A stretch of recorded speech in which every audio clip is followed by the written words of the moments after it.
Ça fait quand même partie de la légende noire de la Ve République. Toute la classe politique s'est toujours financée en Afrique, que ce soit la gauche, la droite ou l'extrême droite. Et on s'est rendu compte très vite, en 2012, avec notamment le présumé financement libyen, la campagne présidentielle de Nicolas Sarkozy en 2007, que c'était pas du tout terminé.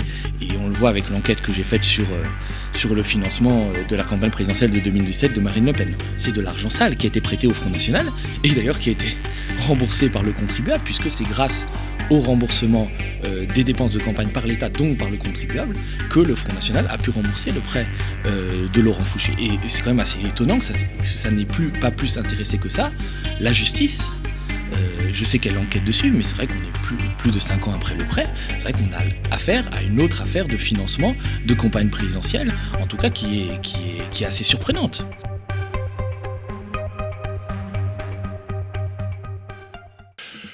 Le Média TV, c'est le traitement de l'actualité au quotidien, mais ce sont aussi des enquêtes dont vous voyez plus rarement le fruit parce qu'elles nécessitent du temps et de l'argent. Et c'est pour cela que nous avons lancé une levée de fonds spéciale enquête il y a déjà quelques jours et que vous pouvez abonder en allant sur enquête.lemediatv.fr. La dernière enquête que nous sommes fiers d'avoir publiée, c'est celle sur l'argent sale qui a permis à Marine Le Pen et au Front National d'éviter la ruine après l'élection présidentielle de 2017. De l'argent venu d'oligarques du Kazakhstan, passé bien entendu par les circuits de la France-Afrique, cette grande lessiveuse au profit de politiciens français.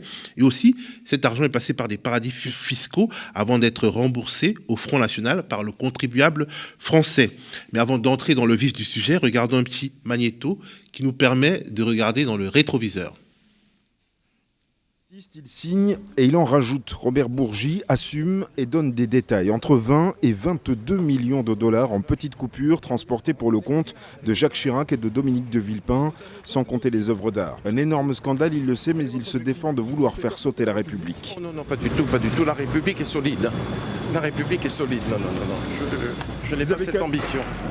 Conseiller officieux de Nicolas Sarkozy, qu'il dit propre, l'avocat veut être entendu par un juge pour tout déballer. Et il se gausse de la plainte de Jacques Chirac. Mais je suis content qu'il ne souffre plus d'anosognosie. Je suis content. Les faits que je relate, c'est concomitant avec les emplois fictifs. Il oublie les emplois fictifs, mais il retrouve la mémoire pour Robert Bourgi. Je suis heureux. Pourquoi parler maintenant ? Le poids du remords, répond-il. La conscience me taraudait. Et elle m'a dit de le faire aujourd'hui. Mais il n'y a aucune relation. Je vous le dis, il n'y a aucune relation entre l'affaire Clearstream et mes déclarations. Aucune.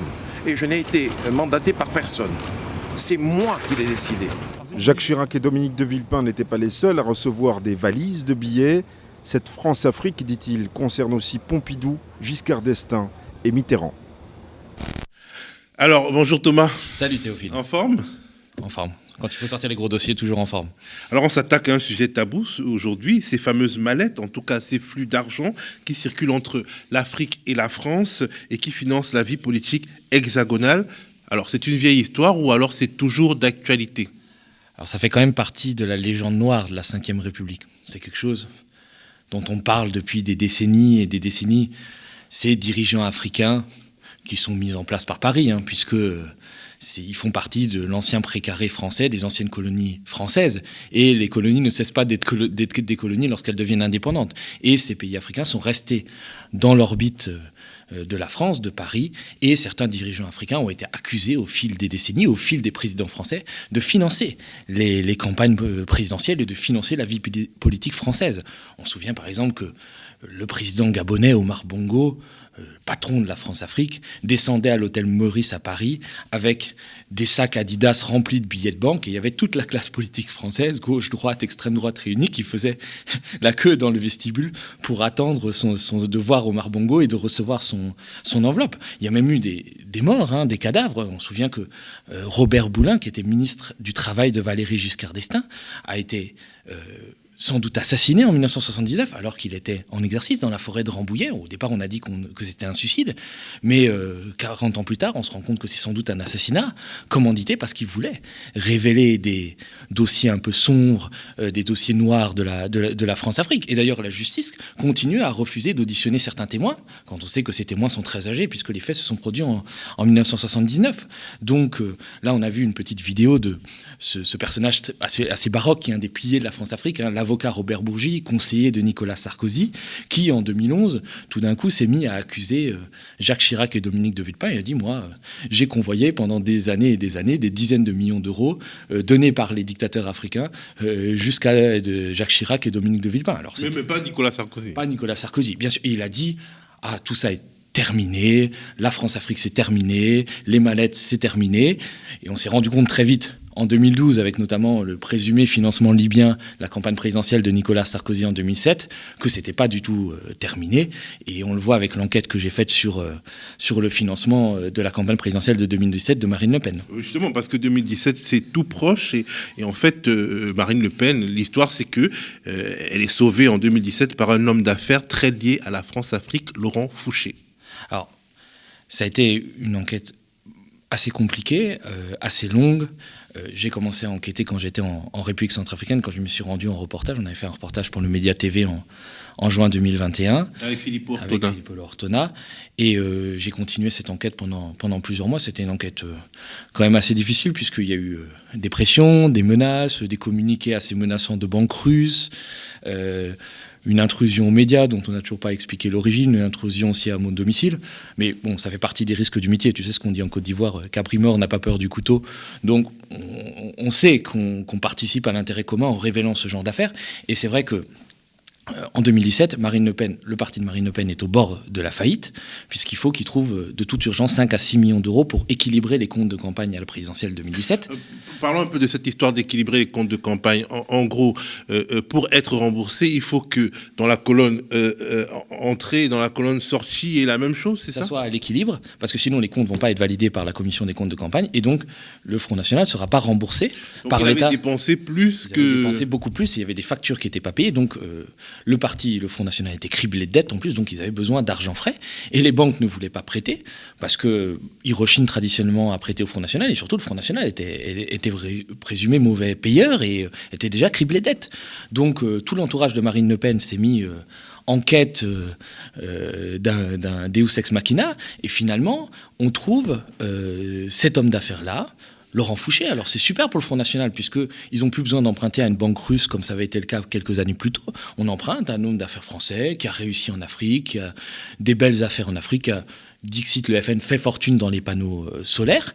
Et en fait, en enquêtant, on se rend compte que la fortune de ce monsieur Laurent Fouché est beaucoup plus trouble que ça. En fait, il s'est bâti sa fortune en devenant l'homme de paille d'oligarques kazakhstanais qui étaient réfugiés en Europe, puisqu'il était devenu opposant à la dictature kazakh. Et Laurent Fouché les avait tout bonnement arnaqués. Et il avait pris leur argent et il l'avait planqué dans des paradis fiscaux à Maurice et puis à Abu Dhabi. Donc finalement, c'est de l'argent sale qui a été prêté au Front National et d'ailleurs qui a été remboursé par le contribuable, puisque c'est grâce au remboursement des dépenses de campagne par l'État, donc par le contribuable, que le Front National a pu rembourser le prêt de Laurent Fouché. Et c'est quand même assez étonnant que ça n'ait pas plus intéressé que ça. La justice, je sais qu'elle enquête dessus, mais c'est vrai qu'on est plus de 5 ans après le prêt. C'est vrai qu'on a affaire à une autre affaire de financement de campagne présidentielle, en tout cas qui est assez surprenante. En tout cas, Laurent Fouché, avant cette histoire, avant justement d'être mis en relation avec des oligarques kazakhstanais, avant de leur proposer d'investir leur fortune en Afrique, justement pour sortir des radars de l'État kazakhstanais, avant tout ça, il était déjà un personnage de la France-Afrique. Alors, c'est vraiment un personnage baroque de la France-Afrique, une sorte de mélange entre OSS 117 et Gatsby le Magnifique. C'est quelqu'un qui a accompagné tous les réseaux france-africains de gauche et de droite.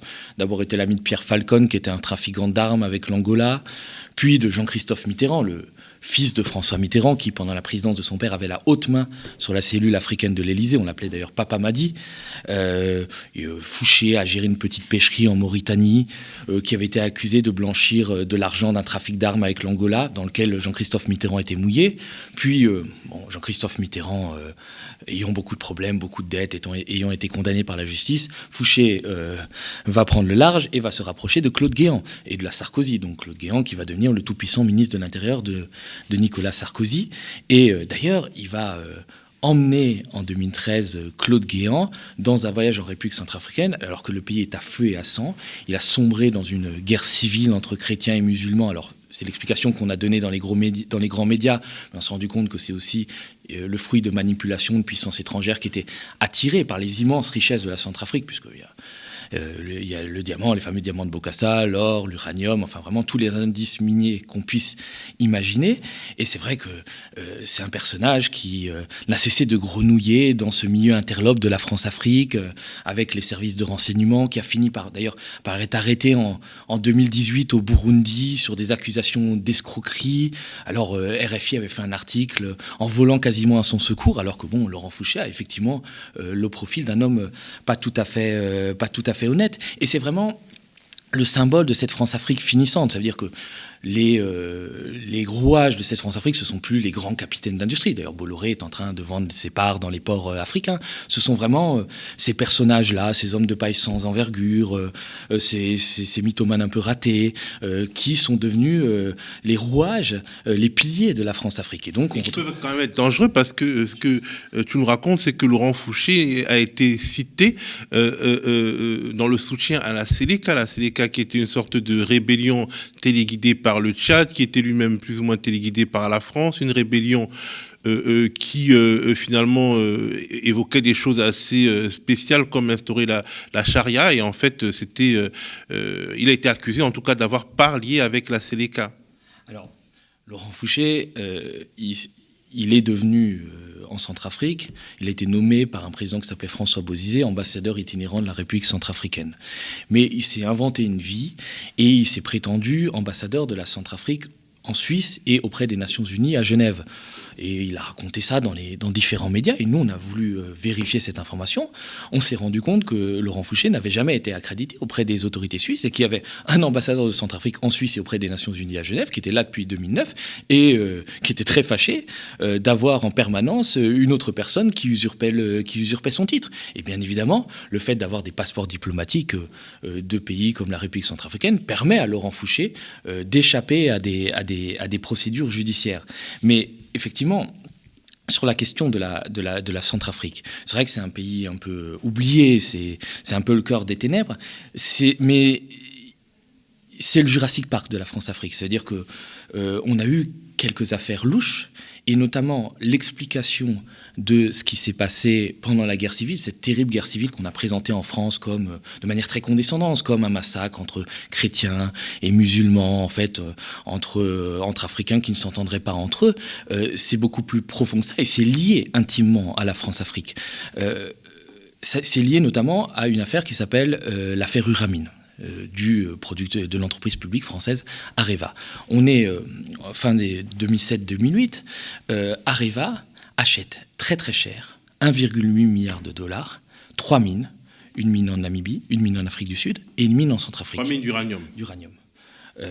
Ces mines, on le sait depuis la décolonisation, ne valent pas grand-chose. Elles n'ont jamais été jugées très exploitables. Mais Areva va mettre des sommes folles pour acquérir ces mines. Il y a un président centrafricain qui est en place, qui s'appelle François Bozizé, qui a d'ailleurs été mis là par la France, qui lui a permis d'arriver au pouvoir par coup d'État, qui dit moi je veux ma part du gâteau. Non pas pour développer son pays, mais parce qu'il compte s'enrichir personnellement. Et il réclame 250 millions d'euros à Areva en disant oui, pour vous laisser accéder à cette mine d'uranium à Bakouma qui est dans l'est de la Centrafrique, je veux ma part du gâteau. Ce qui énerve passablement Nicolas Sarkozy, qui l'appelle, qui l'insulte, et puis finalement, Bozizé bloquant l'exploitation de la mine, on envoie Patrick Balkany, qui est un peu l'envoyé spécial de Nicolas Sarkozy, qui va apporter 40 millions de dollars à 40 millions de dollars à François Bozizé, comme une sorte d'accord comptes pour pouvoir exploiter la mine. D'ailleurs, Excuse-moi, moi je suis un gars petit, 40 millions de dollars, ça me fait... Et on a soupçonné Patrick Balkany d'avoir pris, au passage, 5 millions d'euros.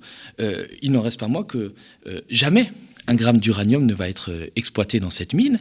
Et la France va beaucoup en vouloir à François Bozizé d'avoir pendant des années négocié, avoir eu les yeux plus gros que le ventre et d'avoir voulu avoir beaucoup d'argent, en fait, récupérer sa part du gâteau. Et donc... Disons, il a pris pour argent comptant la fable selon laquelle c'était une très grande mine d'uranium, parce que c'est cette fable qui a permis finalement de sortir tout cet argent des caisses d'Areva. Des caisses d'Areva. Et c'est un des plus grands scandales politico-financiers de la Ve République, et de payer 1,8 milliard d'euros, et avec des soupçons de rétrocommission, de financement de la vie politique française. Mais la France va beaucoup en vouloir à François Bozizé, et on est fin 2012, début 2013, et la France va permettre le renversement de François Bozizé par une horde de mercenaires qui viennent non pas du nord de la Centrafrique, mais du Tchad et du Soudan voisin, puisque la France est très amie avec le Tchad d'Idriss Déby, et va dire à Idriss Déby, écoute, puisque tu nous aides au Mali, puisque tu envoies des soldats tchadiens combattre au Mali, puisque c'est à l'époque où la France commence à faire des opérations au Mali contre les djihadistes, et l'armée tchadienne combat au sol, elle aide l'armée française, en échange, toi Idriss Déby, tu peux envoyer une horde de mercenaires en Centrafrique, renverser le président, mettre un homme de paille à leur place et gouverner le pays. Et donc effectivement, il y a une horde de mercenaires qui déferle sur la Centrafrique et qui va s'approcher de Bangui. Et tout ça, c'est pas que des chiffres et que des faits. C'est une histoire un peu personnelle, parce que j'étais en Centrafrique, j'étais tout jeune, tout gamin, entre 2009 et 2011. C'est un pays qui a fait de moi peut-être aussi l'homme que je suis. Et j'avais un ami qui était commandant de l'armée centrafricaine, qui s'appelait Serge Libero Abego. C'est un ami qui formait les jeunes recrues centrafricaines. Et le lieu de formation, c'était l'ancien palais de Bokassa, à Berengo, à 80 km au sud de Bangui. Donc on a passé des week-ends à deviser sur le chalet suisse que c'était bâtir Bokassa. Et cette horde de mercenaires avance jusqu'à Bangui, détruisant tout sur son passage, détruisant non seulement des vies, mais aussi la cohésion qui existait entre chrétiens et musulmans. Il y a 85% de chrétiens en Centrafrique et 15% de musulmans. Et ces gens-là avaient toujours vécu en parfaite harmonie. Il n'y avait jamais eu aucun conflit. Et l'armée de Bozizé se délite complètement. Et je me souviens avoir appelé Serge et lui avoir dit « Mais pourquoi toi aussi tu fuis pas ? Pourquoi tu pars pas ? On m'a dit que toi tu veux rester jusqu'au bout, que tu te bats avec tes éléments alors que la partie elle est déjà perdue et que de toute façon cette horde de mercenaires là va rentrer dans Bangui. Il m'a dit mais c'est trop grave ce qui se passe, c'est trop grave pour fuir. Et le lendemain il est mort et on n'a jamais retrouvé son corps. Et quand quelques mois plus tard j'ai vu débarquer, j'ai entendu dans la presse comme tout le monde, j'étais pas à Bangui, mais j'ai entendu parler de Laurent Fouché qui a débarqué, avec l'ancien ministre de l'Intérieur, Claude Guéant, avec plus tard Jean-Christophe Mitterrand, qui venaient comme des prédateurs faire des affaires, essayer de vendre du matériel d'écoute à cette junte, qui avait instillé la haine entre chrétiens et musulmans. Quand j'ai vu ces Français-là venir marcher sur les cadavres, notamment les cadavres de tous mes amis qui étaient morts, j'ai eu honte. J'ai eu honte. Et j'ai eu envie de dénoncer aussi ce que pouvait faire la France de mal et ce que pouvaient faire finalement ces gens qui sont des puissants en France, mais qui n'hésitent pas à aller en Afrique se livrer aux plus basses œuvres. Alors finalement, ce qu'on retient, c'est que quasiment toute la classe politique française va se financer en Afrique ou via l'Afrique, même l'extrême droite. Ah oui, c'est quelque chose qui pourrait sembler complètement incongru de voir le Front National qui refuse les migrants d'Afrique, qui veut les jeter à la mer, aller prendre de l'argent en Afrique. Et pourtant, c'est une très vieille histoire. Ça date pas de Laurent Fouché qui, avec sa fortune extorquée à des Kazakhs, a financé Marine Le Pen. On se souvient que Jean-Marie Le Pen, le père, avait été financé par Omar Bongo. Il avait aussi rencontré le président Obiang Nguema, le président équato-guinéen, à qui il tressait des louanges, et c'était des louanges intéressées. On a aussi le père de Marion Maréchal Le Pen, Samuel Maréchal, qui s'est remarié avec la petite fille de Houphouët-Boigny. Ancien président ivoirien. Ancien président ivoirien, et qui a beaucoup d'affaires en Afrique, qui a officiellement une société de conseil. Alors On se demande s'il fait parfois un peu de renseignements, mais qui est très ami avec, par exemple, le dictateur congolais Sassou Nguesso ou Idriss Déby avant sa mort. Et on se souvient que Marion Maréchal Le Pen était au second tour de l'élection régionale en 2015 et elle avait annoncé que si elle gagnait l'élection, un ressortissant congolais viendrait investir 3 milliards d'euros en Provence-Alpes-Côte d'Azur. Et on s'était rendu compte que c'était un employé de Samuel Maréchal. En 2017, Marine Le Pen, elle s'est rendue au Tchad. Alors, officiellement, c'était pour visiter les soldats français, mais elle a pris un autre jet privé, d'ailleurs qu'elle a essayé de faire rembourser par le contribuable, pour se rendre au village natal d'Idriss Déby. C'est perdu dans le désert, c'est à plus de 1000 km à l'est de la capitale, pour rencontrer Idriss Déby. Et on a soupçonné qu'elle ne serait pas repartie les mains vides. Et même dans cette campagne présidentielle, l'avocat d'Éric Zemmour, Olivier Pardo, a suggéré à Éric Zemmour d'aller en Guinée équatoriale rencontrer le président Obiang Nguema, qui est au pouvoir depuis 1979. La Guinée équatoriale, c'est une sorte de petit émirat pétrolier en Afrique centrale. Et on sait que le président équato-guinéen est très très fâché contre la France depuis que son fiston chéri, qui est vice-président du pays, a été condamné par la justice française à 3 ans de prison avec sursis dans l'affaire des biens mal acquis. Donc Olivier Pardo a suggéré à Éric Zemmour d'aller là-bas pour voir si Obiang Nguema ne serait pas intéressé par le financer. Oui, toute la classe politique s'est toujours financée en Afrique, que ce soit la gauche, la droite ou l'extrême droite. Alors, une des plus scandaleuses affaires de financement de campagne présidentielle, le financement présumé de la campagne de 2007 de Nicolas Sarkozy par Kadhafi, n'a toujours pas été jugé par les tribunaux. Alors, oui, c'est assez incroyable de voir la lenteur avec laquelle on juge ces affaires.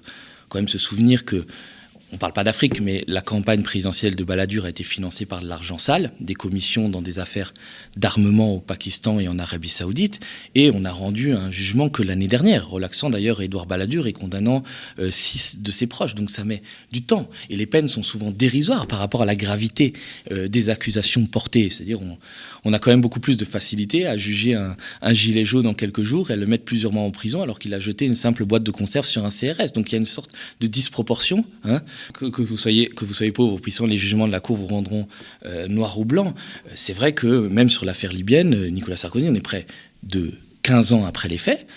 Nicolas Sarkozy, avec plusieurs de ses proches, est mis en examen pour plusieurs chefs d'inculpation et rien n'a encore été jugé alors qu'on est dans une affaire de financement par le guide Mouammar Kadhafi. Et pendant des années, après la révélation de Mediapart en 2012, il y a eu une campagne d'invisibilisation. C'est-à-dire que dans les grands médias, on ne parle pas on n'a pas parlé de cette affaire pourtant majeure. Et c'est pareil pour l'enquête qu'on vient de sortir sur Laurent Fouché et l'argent sale de Marine Le Pen, l'argent qui était blanchi par le Front National. Ça n'a fait l'objet d'aucune reprise presse. Comme si ces affaires de financement de campagne électorale par des dictateurs africains ou des hommes d'affaires liés à la France-Afrique étaient complètement invisibilisées. C'était une sorte de trou noir de l'information. Et c'est vrai que sur l'affaire libyenne, c'est un vrai polar. C'est un vrai roman d'espionnage. On a quand même eu de nombreux témoins qui ont été liquidés ou qui ont été suicidés. Par exemple, l'ancien ministre du pétrole de Kadhafi, Choukri Khanem, qu'on a retrouvé noyé dans le Danube. Ou par exemple, Béchir Salah, qui était l'ancien grand argentier de Mouammar Kadhafi, qui sait où sont planqués les milliards du guide libyen décédé, qui a été exfiltré en France, qui, se voyant inquiété par la justice française, a été exfiltré par des proches de Nicolas Sarkozy vers le Niger. On lui a octroyé un statut de conseiller à la présidence et un passeport diplomatique alors qu'il n'est absolument pas nigérien. Et j'ai une histoire à raconter qui n'a jamais été racontée. Je sais qu'en 2017, donc Macron est tout juste élu, c'est fin 2017, il se rend à Niamey au Niger pour rencontrer les troupes françaises et passer Noël avec elles. Et Béchir Salah fait des mains et des pieds pour rencontrer Emmanuel Macron, parce qu'il se sent en danger, il ne se sent pas protégé. Il a envie de dire à ces Français qui l'ont toujours protégé, puisque le clan Sarkozy l'a protégé, il a dit, mais si moi vous me lâchez, moi je peux tout balancer, je peux tout raconter, puisque je sais des choses et je sais des secrets, je sais notamment ce qui s'est passé pour ce qui concerne le financement de la campagne présidentielle de Nicolas Sarkozy. Et est-ce qu'il y a un lien de cause à effet? Mais 2 mois après cette visite de Macron et après cette rencontre avortée, où Béchir Salah fait tout pour rencontrer Emmanuel Macron, il n'y arrive pas. Béchir Salah, il y a une tentative d'assassinat contre lui en Afrique du Sud, il reçoit 2 balles, on vient pour le tuer, et il a des mois et des mois de convalescence aux Émirats arabes unis. Donc, est-ce qu'il y a un lien entre le fait que Béchir Salah, à un moment ou à un autre, ait voulu parler et révéler certaines choses sur le financement de la campagne présidentielle de Nicolas Sarkozy et sa tentative d'assassinat? Il y a quand même des éléments troublants. Et c'est vrai que cette affaire-là, elle s'arrête même pas à la mort de Kadhafi. Elle continue des années plus tard. Puisque ce qui n'a pas été raconté, c'est qu'effectivement, Kadhafi a sans doute financé la campagne présidentielle de Nicolas Sarkozy. Mais ce qu'on n'a jamais raconté, c'est qu'en 2011, quand les bombardements commencent, les bombardements de la France et de la Grande-Bretagne commencent sur la Libye, Kadhafi fait envoyer par voie terrestre de la Libye vers le Tchad, donc des pays voisins, des convois contenant de l'or, des devises. Il les envoie à son allié Idriss Déby, qui n'est pas que l'allié de la France, mais qui est aussi l'allié de la Libye. Et là, il s'est retrouvé dans une position très inconfortable, notamment parce qu'il a envoyé des mercenaires tchadiens se battre aux côtés de Kadhafi. Sauf que, finalement, Déby a fini par lâcher Kadhafi et a gardé tout l'argent pour lui. Et ce qui a expliqué la richesse inouïe du pouvoir tchadien dans les années qui ont suivi la chute de Mouammar Kadhafi. C'est pas seulement les 170 000 à 200 000 barils de pétrole qu'on produit chaque jour au Tchad. C'est ce trésor de Kadhafi qui a été récupéré par le Tchad, qui a permis au Tchad de lancer des expéditions et par exemple de financer des hordes de mercenaires comme celle qu'on a envoyée en Centrafrique en 2013. Et ça explique aussi peut-être pourquoi François Hollande est arrivé très fâché au pouvoir contre Idriss Déby, notamment parce que Idriss Déby avait fait assassiner un camarade de François Hollande qui était un membre de l'Internationale socialiste, qui était le plus grand opposant tchadien, Ibn Omar Mohamed Saleh, mais très vite, notamment par l'intermédiation de Jean-Yves Le Drian qui se décrit comme l'ami personnel d'Idriss Déby, François Hollande va retourner sa veste et trouver à Idriss Déby toutes les qualités du monde et en faire l'indispensable allié dans la lutte contre le terrorisme au Sahel, passant à Idriss Déby toutes ces violations des droits de l'homme et toute sa mauvaise gouvernance. Donc est-ce que ça a un lien avec le fait qu'Idriss Déby ait récupéré le trésor caché? Peut-être. Il y a également des doutes qui pèsent sur la campagne de 2017 d'Emmanuel Macron, car dans l'entourage d'Emmanuel Macron, on retrouve des gens qui ont été proches de Nicolas Sarkozy et qui ont trempé dans cette affaire de financement libyen. Alors, c'est vrai qu'il y a quand même beaucoup de l'entourage de Nicolas Sarkozy qui ont pu favoriser l'élection d'Emmanuel Macron. Déjà, on parlait de Robert Bourgi. Robert Bourgi fait une irruption assez extraordinaire sur la scène de la campagne présidentielle en 2017. Il raconte qu'il a offert 2 costumes Arnis, très chers, je crois que c'était 13 000 € à François Fillon, ce qui a un peu donné le coup de grâce à François Fillon, qui était déjà enlisé dans l'affaire de son épouse, qui avait été employée de manière fictive comme assistante parlementaire. Donc ce qui a accrédité le fait que Robert Bourgi étant très proche de Sarkozy, ça a accrédité la thèse que Nicolas Sarkozy aurait poignardé dans le dos François Fillon. Mais derrière, c'est vrai qu'on retrouve plusieurs personnages un peu interlopes qui ont été proches de Sarkozy, qui ont été même mêlés à l'affaire libyenne, dans une hypothèse de financement de la campagne, financement un peu occulte de la campagne d'Emmanuel Macron. On sait que Emmanuel Macron a eu beaucoup de mal à se financer auprès des banques. Il a eu le Crédit Mutuel ou la Bret qui l'ont refusé des prêts parce que jusqu'à ce que François Fillon chute dans les sondages et s'est démêlé, on se disait qu'Emmanuel Macron n'allait peut-être même pas aller au second tour, peut-être qu'il allait être en dessous de la barre des 5%, ce qui allait empêcher tout remboursement par l'État de ses dépenses à la présidentielle. Donc, est-ce qu'on a eu recours à un argent plus rapide et liquide pour financer sa campagne? C'est une des théories, ça a été creusé par de nombreux journalistes d'investigation, notamment Marc Andevelde, et c'est vrai que, par exemple, le service d'ordre d'Emmanuel Macron a souvent été payé en liquide par Alexandre Benalla. Donc on a 2 hypothèses. Il y a l'hypothèse d'un financement par l'Algérie de la campagne présidentielle d'Emmanuel Macron, notamment par des oligarques algériens, Ali Haddad. Et c'est vrai que Alexandre Benalla est allé beaucoup en Algérie, mais il a fait d'autres voyages. Il a fait des voyages à l'île Maurice, qui est un trou noir de la finance offshore. Il a fait aussi des voyages au Tchad. Alors on peut considérer que ce n'était pas forcément pour faire du tourisme. Et c'est vrai que moi, de nombreux proches d'Idriss Déby m'ont raconté que ces voyages n'étaient pas désintéressés. En tout cas, ces voyages pendant la campagne présidentielle, en janvier-février 2017, ont pu servir à un financement occulte de la campagne d'Emmanuel Macron. En tout cas, c'est une hypothèse qui n'est pas encore, étayée, mais il y a en tout cas plein d'interrogations là-dessus. Il y a plein de faisceaux d'indices qui pèsent autour de cette campagne. Ce serait bien que la justice s'y intéresse. L'Afrique permet aussi de dégager de l'argent qui, pour certains grands patrons français, va leur permettre de financer leur poulain à l'élection présidentielle. On pense notamment à Vincent Bolloré. Est-ce que tu peux nous en dire plus à ce sujet? Alors là, c'est un financement entre guillemets indirect. C'est pas le dictateur africain qui donne une mallette d'argent liquide à un homme politique français. C'est des hommes d'affaires français, des capitaines d'industrie qui ont fait fortune en Afrique. Et bien sûr, l'exemple le plus frappant, c'est Vincent Bolloré, qui est présent dans près de 42 ports africains, qui fait 2 milliards d'euros de chiffre d'affaires, qui assure aussi, on en parle moins, mais la logistique de l'opération Barkhane, l'opération de lutte antiterroriste française au Sahel. Donc c'est vraiment des dizaines et dizaines de millions d'euros qui sont engrangés chaque année. Et c'est vrai que ces bénéfices qu'il fait en Afrique, et ces larges bénéfices, peuvent lui permettre d'acheter des chaînes de télé, d'acheter des médias en France et de faire monter un candidat comme Éric Zemmour. Même si Bolloré est en perte de vitesse, comme d'ailleurs la plupart des grandes entreprises françaises en Afrique. C'est-à-dire on perd nos parts de marché, c'est-à-dire en 10 ans, on est passé de 11%, la France est passée de 11% de parts de marché en Afrique à 7%. On n'est plus qu'à 29 milliards d'exportations sur 500 milliards d'exportations totales de par le monde, donc c'est quand même peanuts. Et en plus, nos plus grands partenaires commerciaux en Afrique, c'est pas les pays d'Afrique francophone, ça peut être le Nigeria, le Ghana ou l'Afrique du Sud, ou alors les pays du Maghreb. Et c'est vrai que ça a été évoqué, notamment par des journalistes comme Marc Andevel.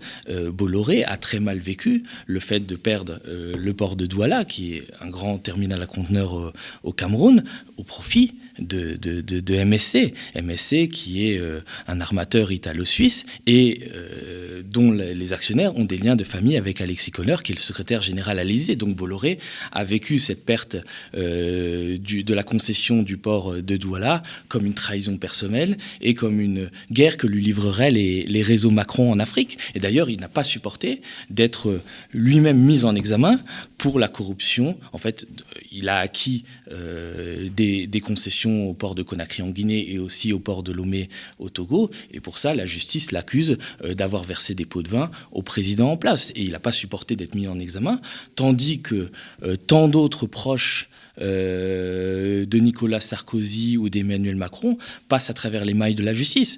Juste un exemple, Alexandre Joury, qu'on retrouve dans le financement, donc qui est un homme d'affaires, un intermédiaire très sulfureux de la France-Afrique, qu'on retrouve dans le financement de la campagne libyenne, qui est mis en examen, 9 chefs d'inculpation quand même, est arrêté à Londres en 2018, il est extradé en France en 2020. Et malgré la lourdeur des charges qui pèsent contre lui, tout d'un coup, hop, on le libère sous contrôle judiciaire et il peut aller tranquillement mener la belle vie à Genève. Et peut-être aussi cela s'explique parce qu'il aurait trempé dans le possible financement de la campagne d'Emmanuel Macron qui serait passé par l'Algérie, puisque le milliardaire... En tout cas, c'est ce qu'il affirme. Il a affirmé dans des propos qui ont été retranscrits dans un livre que voilà, il avait financé la campagne d'Emmanuel Macron. Et en tout cas, il était très proche du milliardaire Ali Haddad, qui est milliardaire algérien, aussi oligarque, qui est aujourd'hui en prison et qui est suspecté d'avoir financé la campagne d'Emmanuel Macron. Donc Vincent Bolloré n'a pas compris. C'est aussi Bernard Arnault qui a utilisé la procédure du plaider coupable dans une affaire qui, disons, l'espionnage du député et ancien journaliste François Ruffin, et son plaider coupable à lui a été accepté, tandis que le plaider coupable de Bolloré a été refusé. Et c'est pour ça que Bolloré se sent persécuté par les juges. Et donc, finalement, le fait qu'il fasse monter Éric Zemmour, c'est pas seulement en accord avec ses valeurs qui sont très de droite, c'est pas seulement pour mener une quelconque croisade contre l'islam ou de défense de l'Occident chrétien, c'est aussi parce qu'il y a une vraie guerre qui se livre à fleur et moucheté en Afrique entre les réseaux Bolloré et les réseaux Macron. Alors, pourquoi est-ce que c'est si important d'enquêter sur ces affaires très dangereuses? Parce que c'est dangereux. Tu as parlé des intrusions mystérieuses qu'on a pu avoir ici, des intrusions que tu as pu avoir chez toi. Pourquoi enquêter sur ces affaires très dangereuses, ce qu'on pourrait appeler les mallettes de la République? Parce que c'est, je pense, l'honneur de notre pays de ne pas avoir à souffrir de telles pratiques. C'est quand même assez terrible, parce que derrière l'argent qui transite, qui est envoyé par les dictateurs africains chez les hommes politiques français, il ne tombe pas du ciel. C'est de l'argent qui est volé au peuple africain, qui déjà souffre, qui déjà vivent dans la misère. Et c'est vrai que quand on entend parler Robert Bourgi de dizaines de millions qu'il aurait transportés dans des mallettes, c'est complètement indécent. par rapport à des pays où la moitié de la population vit avec moins d'€1 par jour. Quand on voit des comportements comme celui de Laurent Fouché, qui se rend en Centrafrique avec Claude Guéant pour essayer d'obtenir des marchés auprès d'une junte qui commet des massacres et qui fait des grandes interviews en se disant amoureux de l'Afrique. Alors peut-être qu'ils sont amoureux de la pompe Afrique que représente l'Afrique pour eux, mais c'est quand même extraordinaire. Et c'est vrai que faire ces enquêtes-là, démonter ces réseaux de financement occultes, ces petites combines douteuses, révéler au grand jour ces mallettes qui circulent d'un continent à l'autre, ça permet aussi de réparer le lien qui est en train d'être rompu entre la France et l'Afrique. Parce que s'il y a une détestation de plus en plus grande de la politique française en Afrique, c'est pas seulement à cause de l'échec de l'opération Barkhane, c'est aussi à cause de ces liens troubles qu'il existe entre les dirigeants africains et les hommes politiques français, de cette France-Afrique qu'on dit sans cesse mourante, finie. Ça, c'est le grand argument qu'on nous ressort à chaque élection présidentielle. Mais dans les faits, on le voit, elle continue à survivre vaille que vaille. Merci beaucoup Thomas. On rappelle que nous enquêtons de manière centrale sur la France-Afrique et sur ce qu'elle nous apprend de notre pays, la France. Nous enquêtons aussi sur les violences policières, sur les dysfonctionnements de l'État. Et c'est grâce à vous, donc à notre public, que nous pouvons le faire. Je rappelle que nous avons ouvert une cagnotte spéciale enquête.lemediatv.fr et vous pouvez l'abonder. Il y a de nombreuses enquêtes qui arrivent. On ne va peut-être pas les teaser maintenant. Il y aura quelque chose cette semaine en tout cas. En tout cas, voilà. Restez connectés aux médias. Merci.